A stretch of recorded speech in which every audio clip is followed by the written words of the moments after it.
Okay, bismillahirrahmanirrahim. Assalamualaikum warahmatullahi taala wabarakatuh kepada semua pelajar tingkatan 3 Maha Johor sekalian. Alright. So, pada hari ini kita akan menyambung kembalilah kita punya topik pembelajaran bab 1 rangsangan dan juga gerak balas, di mana pada hari ini kita akan menyentuh berkenaan dengan had deria, kesacatan organ deria dan juga proses penuaan mempengaruhi pendengaran dan juga penglihatan manusia. Okay, so sebelum kita masuk pada topik yang baru, okay, so kita nak buat sedikitlah revision ataupun ulang kaji berkenaan dengan topik yang kita dah belajar pada minggu lepas. So pada minggu lepas, okay, kita telah pun melihat berkenaan dengan beberapa struktur organ-organ panca indera, iaitu seperti mata, okay, telinga, hidung, lidah dan juga kulit. Okay. Dan kita juga telah menyentuh tentang setiap satu daripada organ tersebut, okay, apakah fungsinya, apakah struktur-struktur yang terdapat dalam organ tersebut dan sebagainya. Okay. Kemudian kita telah pun melihat kepada mekanisme pendengaran dan juga mekanisme penglihatan. Dan kita juga telah melihat kepada kepekaan kulit pada bahagian badan yang berlainan terhadap rangsangan, berserta kepekaan lidah terhadap rangsangan rasa yang berbeza. Okay, so saya mengharapkan dekat rumah tu, saya dah cadangkan minggu lepas, bolehlah orang kata try, okay, buat aktiviti kendiri, okay, untuk melihat kepekaan kulit kamu tu pada bahagian-bahagian badan yang tertentu, seperti kepekaan kulit di tapak kaki, okay, kepekaan kulit di di tapak tangan dan sebagainya, memang berbeza, okay. Bergantung kepada ketebalan kulit dan juga kepada jumlah saraf yang terdapat pada bahagian tersebut. Dan untuk kepekaan pada kawasan lidah bagi rasa masam, manis, pahit dan juga masin serta umami, kamu juga di rumah boleh buat. Kamu boleh ambil bahan-bahan makanan seperti apa, kalau macam yang masam mungkin cuka ataupun buah limau, alright, ataupun manis seperti gula. So, kamu boleh letakkan bahan makanan tersebut di atas bahagian-bahagian tertentu lidah kamu, dan kamu boleh sendiri kaji mana bahagian lidah kamu yang sensitif kepada rasa tersebut. Okey. So, kita juga telah melihat tentang kombinasi antara deria rasa dengan deria bau. Okay, so soalan latihan minggu lepas saya ada bertanya tentang apakah ataupun bagaimanakah perkaitan antara deria rasa dengan deria bau. Okay, so perkaitan antara deria rasa dengan deria bau ni dia mudah saja. Okay, sebab apa? Lidah berada dalam rongga mulut, hidung kita berada di dalam deria bau berada dalam rongga hidung. So rongga hidung dengan rongga mulut kita ini dia ada connection. Okay, dia bukan satu kawasan yang tertutup. Okay, so hidung dengan mulut kita ni dia ada satu connection, dia punya link. So bila kita menghidu sesuatu makanan yang sedap ataupun yang mungkin lazat dan sebagainya, okay, automatically kita akan ada satu tindakan refleks di mana air liur kita akan lebih banyak dirembeskan. Okay, so bila kita menghidu sesuatu makanan yang sedap, otak kita akan menaksikan bahawa makanan itu apa dia punya expectation dia, yang kita akan jangkakan bila kita merasa makanan tersebut. Semuanya ini berlaku disebabkan wujudnya perhubungan di antara rongga mulut dan juga rongga hidung, right? That's why bila kamu selsema, okay, bila kamu selsema, kenapa bila kita selsema, bila kita tak nak bau sesuatu makanan tersebut, kita punya selera makan kita berkurangan. Okay, sebab bila berlaku selsema, hidung kita tersumbat.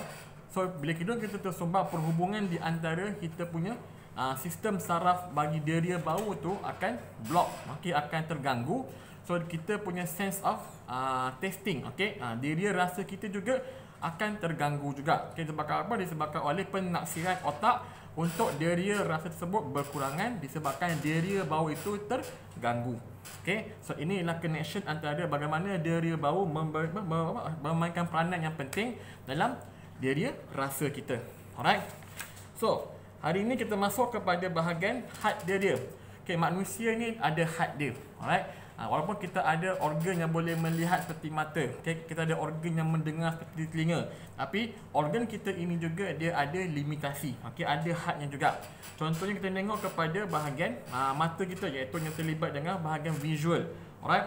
So, kalau kita ingat balik pada minggu lepas tentang struktur mata, okay, so dekat lapisan retina tu, kalau kita tengok ada satu bintik yang dipanggil sebagai bintik buta. Okay, so bintik buta ini adalah kawasan yang di mana tiada saraf saraf optik yang terdapat pada kawasan tersebut. So jika imej jatuh ke atas bintik buta, bererti kita takkan nampaklah imej tersebut sebab tiadanya maklumat yang diterima. Okay, so inilah antara contoh had penglihatan manusia. Okey, so kalau kamu tengok pada buku teks kamu muka surat 25, okey, ada satu aktiviti di mana ada gambar kucing dan gambar burung tu. So kamu boleh buat aktiviti itu dan cuba kamu test. Okey, dan kamu akan dapati gambar burung itu memang akan hilang. Okey, sebab apa? Bila gambar burung itu hilang berarti image burung tersebut sedang jatuh pada bintik buta pada lapisan retina mata kita. Okay, so bila image tersebut jatuh pada bintik buta, maka tiada maklumat pun yang disampaikan oleh saraf optik kita kepada otak kita. That's why image itu hilang daripada pandangan kita. That's why lah untuk nak mengatasi masalah bintik buta ataupun titik buta ini.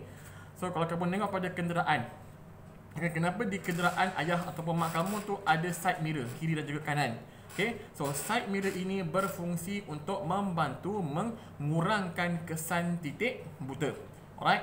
Tapi kadang-kadang even ada pun masih lagi ada titik buta yang besar. So kalau kamu perasan, bagi setengah kenderaan dia akan pasang satu lagi kanta yang kecil di side mirror tersebut untuk mengurangkan lagi kesan titik buta. Okay, so bila kesan titik buta ini berjaya dikurangkan, maka kita boleh mengelakkan kemalangan. Okay, so kereta daripada belakang yang nak memotong kereta kita, kita boleh nampak lebih jelas. Okay, so ini boleh mengurangkan kemalangan jalan raya. So selain daripada titik buta juga, okay, kita juga ada had deria yang lain seperti had deria penglihatan yang melibatkan ilusi optik. Okay, apabila kita katakan ilusi, ilusi berarti sesuatu yang tak wujud. Okay, sesuatu yang palsu, itulah ilusi. Alright. So, had deria penglihatan ini kita boleh tafsirkan sebagai had keupayaan mata untuk melihat sesuatu objek. Dan kita juga tidak dapat melihat objek yang terlalu kecil seperti mikroorganisma, bakteria, virus, protozoa dan sebagainya. Mikroorganisma yang terlalu kecil, yang saiznya kepada mikrometer dan sebagainya. Right? So ini ialah contoh-contoh organisma yang tak boleh dilihat dengan mata kasar. Okey, masa terlalu kecil. Dan kita juga tak boleh melihat objek yang terlalu jauh. Seperti apa? Planet, okey, angkasa lepas dan sebagainya. Okey. So untuk membantu kita mengatasi masalah ini, kita ada penciptaan alatan-alatan optik yang membantu dalam mengurangkan had deria penglihatan tersebut. Okey, contohnya kita ada apa? Penciptaan mikroskop cahaya. Okey, di mana mikroskop ini digunakan untuk melihat objek ataupun mikroorganisma yang sangat kecil, sangat halus, sangat seni. Okey, kita juga ada apa? Penciptaan binocular ataupun dan juga teleskop untuk melihat objek yang jauh. Okey, dan kita juga ada lagi satu, kanta pembesar untuk melihat objek yang terlalu kecil. Alright. So ini adalah antara contoh-contoh peralatan optik yang diguna pakai ataupun dicipta untuk melihat ataupun mengatasi had deria penglihatan kita. Alright. So kembali kepada ilusi optik tadi. So ilusi optik ni berlaku apabila objek yang dilihat berbeza dengan keadaan sebenar. Okey. So rujuk pada buku teks kamu muka surat 24, ada beberapa contoh lukisan yang di bawah topik ilusi optik. Okey, tengok pada yang A tu, garisan manakah yang lebih panjang? Secara kasar yang kalau kita tengok, okey, line PQ dan juga RS. Secara kasar kalau kita tengok line PQ tu lebih panjang daripada RS. Tetapi jika kita buang yang arrow tu, kita akan dapati dan kita ukur dengan pembaris, sebenarnya kedua-dua line tersebut adalah sama panjang. Okay. Tapi disebabkan wujudnya yang arrow di hujung mereka, so kita nampak PQ tu seolah-olah dia lebih panjang daripada RS. Okay. So ini ialah ilusi optik di mana otak kita ni dia tak dapat nak interpretasikan maklumat tersebut dengan tepat. The same thing kita tengok pada B, tompok bulatan di tengah yang manakah lebih besar? Secara logik kita tengok, yes, tompok X lebih besar daripada tompok Y. Tetapi bila kita buang segala tompok yang berada di sekelilingnya, bila kita comparekan kembali, rupa-rupanya X dan Y sama saiz saja. Okay, so ini yang dipanggil sebagai ilusi optik. Okay, so ilusi optik ni wujud bila otak kita tak mampu nak menafsirkan maklumat tersebut dengan tepat sebab adanya gangguan-gangguan yang menyebabkan otak kita gagal untuk menafsirkan maklumat tersebut. Okay, so ini ialah ilusi optik. Banyak diguna pakai teknik ini untuk apa? Contoh macam silap mata, okay, untuk nak mengelirukan pihak lawan dan sebagainya. Alright. So itu berkenaan dengan had deria penglihatan. So So kita tengok pula kepada kecacatan penglihatan dan cara membetulkannya. Okey, so muka surat 26. Alright.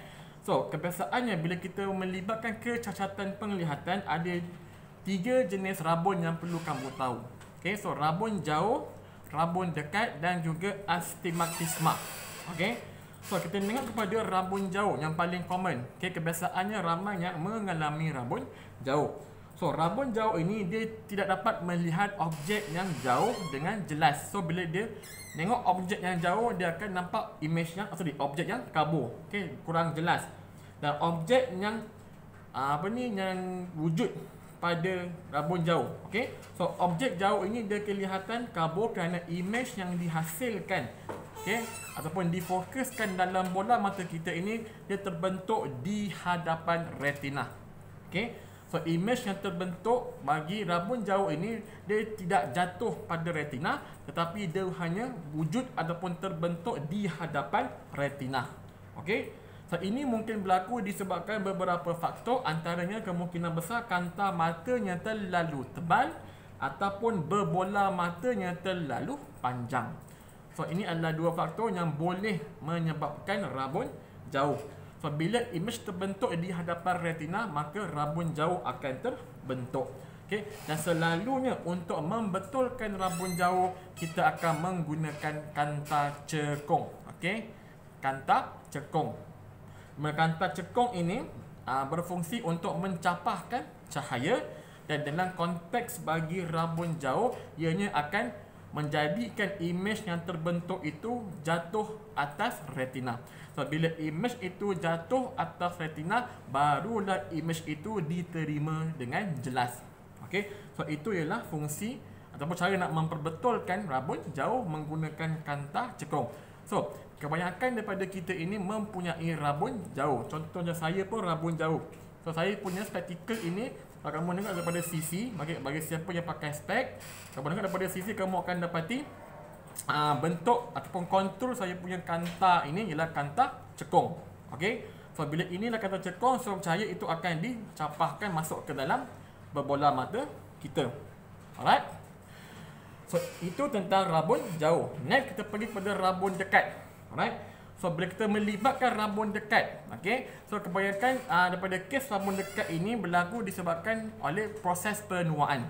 Okey, so semakin lama, bila semakin berusia, rabun dekat lebih cenderung untuk berlaku. Alright. So untuk rabun dekat dia terbalik, di mana rabun dekat ini dia tidak dapat melihat objek yang dekat dengan lebih jelas.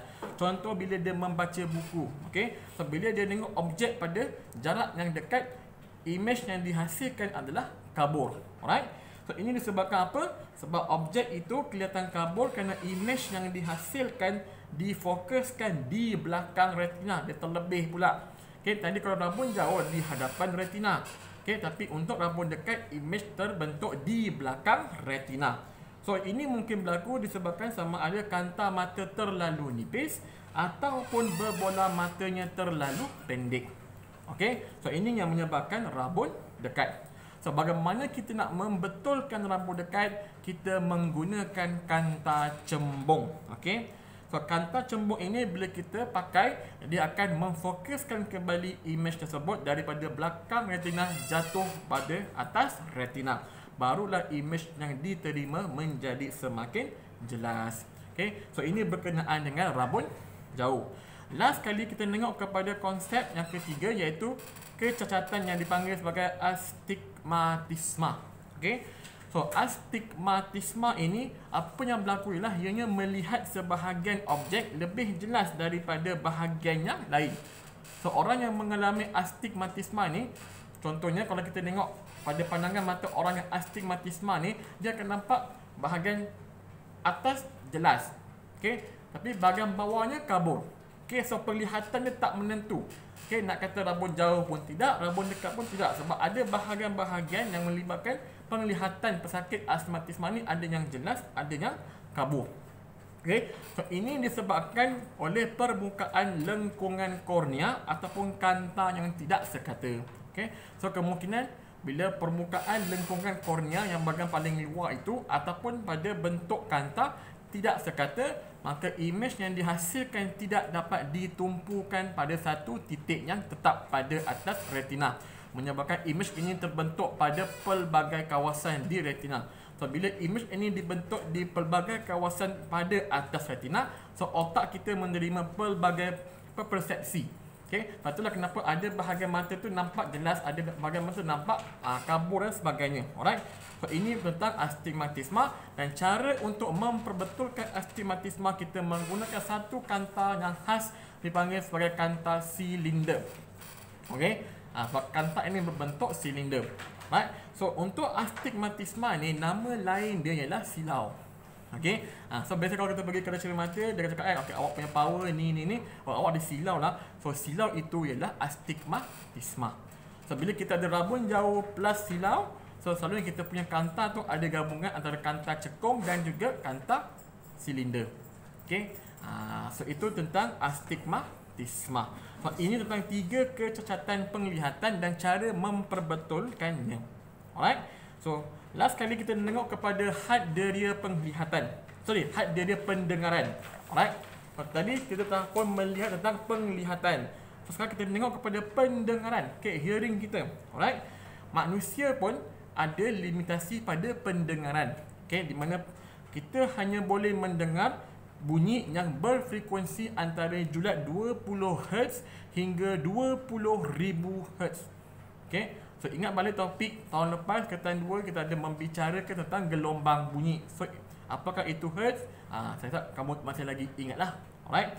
So manusia boleh mendengar 20 hingga 20,000 Hz gelombang frekuensi sahaja.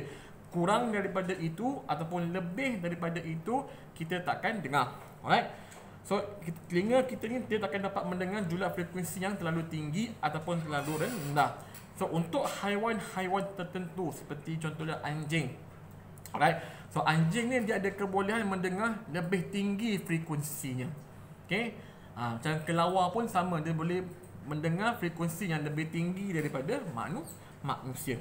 Okey. So bagaimana kita nak mengatasi had deria pendengaran kita? Alright. So kita ada penciptaan beberapa peralatan audio, okay, yang kita gunakan untuk mendengar bunyi yang berfrekuensi rendah mahupun yang berfrekuensi tinggi. Contohnya seperti apa? Stetoskop. Okay, yang doktor pakai itu alat contoh alat untuk mengatasi had pendengaran manusia bagi frekuensi yang terlalu rendah. Okay, so kita menggunakan stetoskop untuk mendengar bunyi degupan jantung ataupun mana-mana bunyi yang berfrekuensi rendah dalam badan kita. Alright. Dan untuk kita nak menguatkan bunyi, okay, nak supaya bunyi tu lebih nyaring dan sebagainya, kita ada penciptaan pembesar suara, okay, untuk menguatkan bunyi supaya dapat dengar dengan lebih jelas. Alright. So untuk kecacatan pendengaran, okay, biasanya kita ada kondisi yang dipanggil sebagai pekak. Alright. So pekak ini dia ada 2 jenis. Dan bergantung kepada senarionya, pekak ni boleh disebabkan sama ada secara genetik, mungkin lahir-lahir memang dia pekak secara genetik, ataupun pekak ini disebabkan oleh trauma. Okay, trauma mungkin dia terhantar ke balangan jalan raya ke, okay, mungkin dia ada masalah pada dia punya gendang telinga pecah ke, okay, ataupun dia punya koklia tak berfungsi dengan baik. So bergantung kepada kondisi yang boleh menyebabkan pekak, kita boleh bahagikan kepada genetik dan juga kepada trauma. Alright. So selalunya kecacatan pendengaran ini dia pada bahagian sama ada bahagian telinga luar dan juga telinga dalam. Ini yang paling common. Okey, mungkin kata yang paling common kalau telinga luar, kalau tersumbat dengan tarik telinga kita tu mungkin dah terlalu banyak, dia dah mengering dan mengeras, so boleh menyebabkan pendengaran kita berkurangan. Okey. Dan kalau melibatkan kerosakan di telinga tengah, okay, contoh macam gegendang telinga. Okay, gegendang telinga memang dia strukturnya kenyal, tapi bila terdedah kepada julat frekuensi yang terlalu tinggi ataupun mungkin kekuatan bunyi yang sangat nyaring, ianya boleh pecah. Right? Sebab itulah kenapa saya tak galakkan kamu pakai earphone. Sebab earphone tu dia menghantar bunyi yang sangat kuat kepada gegendang telinga. So gegendang telinga bila terlalu lama expose kepada bunyi yang sangat kuat, dia boleh pecah. Alright? So itu kalau kondisi yang biasalah kita jumpa bagi telinga tengah lah untuk pekak. Untuk telinga dalam dia lebih serius, okay? Bila melibatkan sistem saraf seperti koklia dan sebagainya. So pendengaran yang berlaku itu semakin lama semakin menghilang. Alright. So dia ada 2 jenis, mechanical dengan saraf. Okey, macam kerosakan mekanikal tadi kita kata macam ada tersumbat, pecah ke dalam telinga dan sebagainya. Yang paling teruk ialah kalau berlakunya kerosakan pada sistem saraf auditori seperti pada bahagian koklea yang menghantar impuls ke otak. Okey, so dia ada beberapa jenis pekak lah. Alright, dan bergantung kepada jenis pekak itu, kita akan rawatnya dengan cara yang appropriate, dengan cara yang betul. Okay, contoh macam kalau mechanical, okay, kalau kerosakan mechanical, okay, kita boleh tangani isu tersebut lah dengan cara paling mudah. Contoh kalau telinga tersumbat, kita bagi ubat untuk mencairkan tahi telinga dan dia akan keluar sendiri. Ataupun kalau tak keluar juga, doktor akan dia akan syringing, dia akan tembak air untuk mengeluarkan tahi telinga tersebut. Alright. Ataupun kalau isunya pada gendang telinga, kita boleh buat operation untuk buat tampalan yang baru. Okey. Kalau macam melibatkan damage pada sistem saraf auditori, so kita ada satu alat, okay, untuk membantu masalah pekak. Okey, alat bantuan pendengaran. Okey. Jadi banyak jenis alat bantuan pendengaran yang di luar tu dan juga alat bantu pendengaran yang melibatkan sistem saraf. Okey. So bergantung kepada apa jenis pekak anda, rawatannya berbeza-beza. Okey, so dengan perkembangan teknologi sekarang ini sangat-sangat mudah untuk kita nak mengatasi masalah had penglihatan dan juga had pendengaran yang kini semakin lama semakin banyak kita jaya tangani. Alright, sebab itulah kenapa hari ini kita perlu belajar untuk sentiasa bersyukur dengan apa yang kita ada. Okay, dengan anugerah panca indera dan sebagainya. Alright. Kenapa kita kena jaga mata kita? Okay, kenapa kita kena jaga kita punya pendengaran, hearing? Right? Kenapa kita kena perlu orang kata menghargai apa sahaja kelebihan yang kita sedang nikmati sekarang ini? Okay, so jagalah mata anda, jagalah telinga anda. Okay, sebab ini adalah panca indera yang sangat penting untuk membantu kamu dalam kehidupan seharian. Okay. So lepas ni ambillah langkah dan juga tindakan yang tepat untuk menjaga kita punya organ-organ pendengaran dan juga penglihatan mata kita ni dengan lebih baik. Contohnya kalau macam mata, kita janganlah terlalu sangat khusyuk dengan tengok handphone, okay, tengok tab, komputer, main game, sebab ini semua boleh menyebabkan mata kita semakin lama semakin cepat rosak. Okay. Sekarang kita tengok pun even budak-budak kecil pun dah pakai kacamata. Okay. Bagi saya sangat-sangat sedih. Okay, sebab apa? Bila budak-budak kecil sekarang ni yang berumur mungkin bawah 5 tahun, okey, dah nampak ada pakai spek dan sebagainya.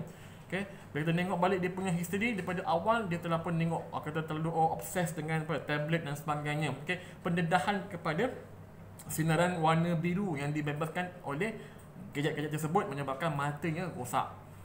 Okey. Kalau macam kita tengok pada apa lagi? Macam kita kadang-kadang kalau main handphone dan sebagainya dalam kawasan yang gelap, okay, juga tak baik untuk kesihatan mata. Membaca dalam keadaan yang sama-sama, yang kurang pencahayaan pun tak baik untuk mata. Okay. Kerana kita ni tak suka makan sayur. Okay. Sedangkan sayur itu penting untuk penglihatan. Seperti apa? Carrot, okay, tomato yang kaya dengan vitamin A membantu dalam menguatkan kita punya deria penglihatan. Okay. Sama juga macam pendengaran. Okay, kebiasaannya orang kata, better kita gunakan earbud, okay, untuk mencuci telinga. Alright. Sebenarnya untuk nak mencuci telinga tu, nak menggunakan pengorek telinga yang earbud tu, okay, jangan korek dalam-dalam. Okay, hanya di bahagian luar saja. Okay, untuk mengeluarkan keruping-keruping yang kat luar tu. Jangan sekali kita masukkan dalam dan kita korek. Sebab bila kita buat begitu, sebenarnya kita sedang menyumbatkan telinga kita dengan tahi telinga, dan pada masa yang sama sistem telinga kita ini, okay, cantiknya ciptaan Tuhan ni, kita punya telinga luar tu di atasnya adanya bulu-bulu kecil yang dipanggil sebagai cilia. So bulu-bulu kecil ini dia akan bergerak, so dia yang akan mengeluarkan ataupun membersihkan telinga luar kita. Okey, so kita dah ada sistem pembersihan yang semula jadi. Bila kita masukkan earbud dalam telinga, kita mengganggu sistem tersebut, merosakkan sistem tersebut, dan tahi telinga terkumpul dan menyebabkan pekak mekanikal. Okey, sebab itulah kenapa earbud tu untuk bahagian luar sahaja, bukannya kamu masuk dalam kamu tonyel. Okey, memang tak sihat. Sebab itulah kalau siapa yang kadang-kadang bila suka sangat gunakan earbud untuk cuci telinga dalam-dalam tu, memang dia akan cepat pekak. Okey, dia ada masalah apa, telinga tersumbat. Okey, sometimes dia terlalu ekstrim, dia boleh berdarah. Okey, so berhati-hati ketika menggunakan earbud tu. Alright, so ini cara yang kita boleh amalkan untuk menjaga telinga kita dan juga kita punya penglihatan. Okay, sebab ini adalah dua organ deria yang sangat penting.